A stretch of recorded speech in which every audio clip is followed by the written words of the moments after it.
رغم المحاولات المحبطة لاستخراج الغاز الطبيعي في المغرب خلال السنوات الماضية، فإن الآمال تتجدد في الفترة الأخيرة في إمكانية تبوء الدولة موقعًا على خريطة المنتجين، في ظل تقديرات باحتواء البلد الذي يستورد 94% من احتياجات الطاقة احتياطيات معتبرة من الوقود الأزرق. ووفق تقرير صادر عن مؤسسة Global Energy Monitor الأمريكية، وهي منظمة بحثية غير ربحية معنية بمشروعات الطاقة في أنحاء العالم، فإن الأراضي المغربية تختزن احتياطيات تقدر بنحو 39 مليار متر مكعب من الغاز. وأشار التقرير إلى أن المغرب سيصبح من بين الدول الجديدة في أفريقيا المنتجة والمصدرة للغاز، على غرار موزمبيق والسنغال وتنزانيا وموريتانيا وجنوب أفريقيا وإثيوبيا، معتبرا أن هذه البلدان ستتجاوز نيجيريا ومصر وليبيا والجزائر في إنتاج الطاقة.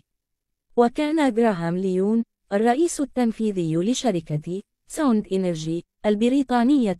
التي تتولى التنقيب عن النفط والغاز في المغرب، قال في ديسمبر كانون الأول الماضي إن المغرب يحظى بمخزون مهم يقدر بأكثر من 20 تريليون قدم مكعبة من الغاز، ما سيرفعه إلى مصاف المصدرين.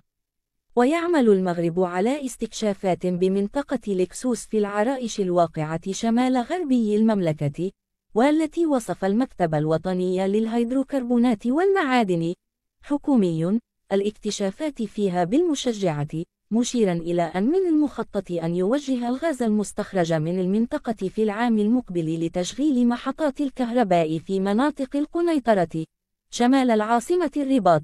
وتهدار والمحمدية غرب، مع تلبية حاجيات الصناعة في القنيطرة، علما أنه تم الإعلان في السابق عن اكتشاف في منطقة تندرارا شرق اعتبر واعدا. وتشير التقديرات إلى أن غاز تندرارا الذي أسند امتياز استغلاله لشركة ساوند إنرجي والمكتب الوطني للهيدروكربونات والمعادن قد يصل إلى حوالي 10 مليارات متر مكعب. ويعتبر الخبير في القطاع النفطي المهدي الداودي في تصريح صحفي أن التنقيب عن الغاز أعطى إلى حدود الآن نتائج مؤكدة في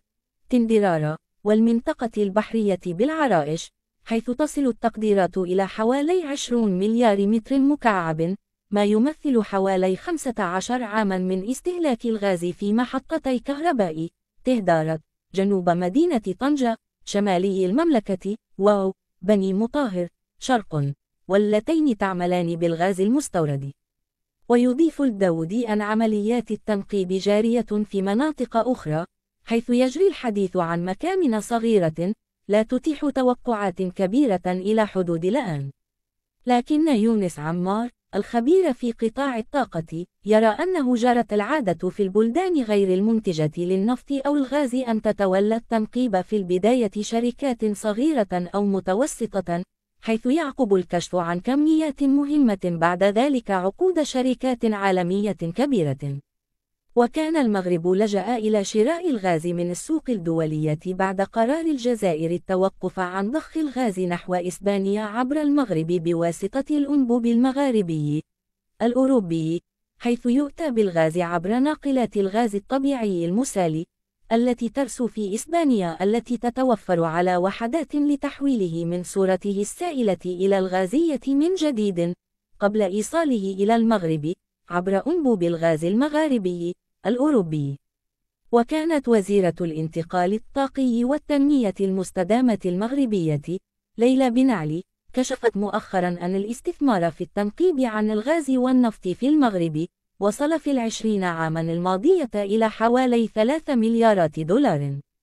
وتحصل الشركات المكتشفة للنفط على 75% من العوائد مقابل 25% للدولة.